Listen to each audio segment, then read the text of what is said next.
nome é Paulo Ailton, sou professor de Constitucional do Instituto Processo. Hoje vou lhe dar dicas sobre a inviolabilidade domiciliar, um tema bastante recorrente nos exames da OAB. A inviolabilidade do domicílio está prevista lá no artigo 5º, no inciso 11 da Constituição Federal, quando diz que a casa é asilo inviolável do indivíduo, ninguém nela podendo penetrar sem o consentimento do morador, salvo naqueles casos de flagrante delito, desastre para prestar socorro, ou durante o dia por determinação judicial. Bom, quando se diz casa, a casa é asilo inviolável do indivíduo, é importante que o examinando tenha uma compreensão exata de qual o bem jurídico tutelado nesse caso. Casa aí está previsto, você pegar um conceito legal, lá no artigo 150, parágrafo 4º do Código Penal. Casa, qualquer compartimento fechado que alguém habite ou exerça trabalho ou profissão. Assim você pode entender como casa, locais de residência em geral, obviamente, hotel, pousada, pensão, escritórios, clínicas, enfim, consultórios. Basta que a pessoa trabalhe ou exerça alguma profissão naquele local, também está subentendida aí a proteção domiciliar. Quando diz o conceito de morador, quem que pode então consentir a entrada na casa para fins constitucionais? Morador não necessariamente aquele que mora, mas aquele que tem o domínio, ou seja, que tem um poder de mando na residência. Assim entendido lá um caseiro, um hóspede, um locatário, um inquilino. Não se confunde com o proprietário, o morador no sentido fático da expressão.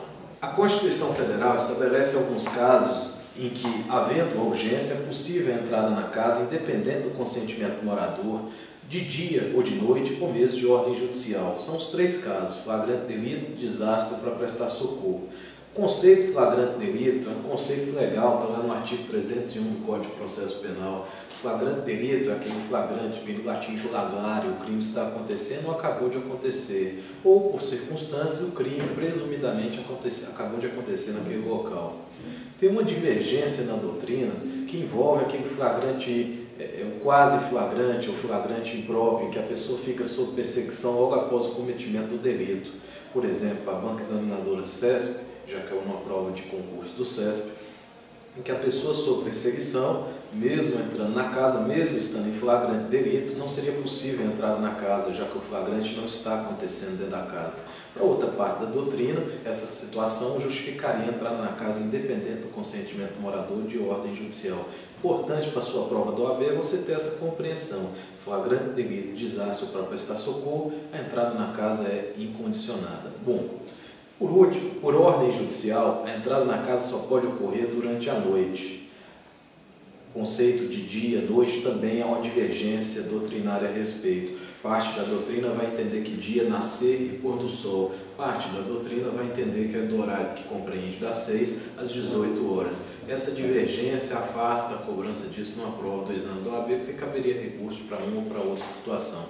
Bom, tenha a compreensão também que CPI não pode autorizar a entrada na casa, já que é uma cláusula de reserva jurisdicional. Somente juiz pode autorizar a entrada na casa quando não há o consentimento do morador e quando não há aqueles casos de urgência que eu já especifiquei.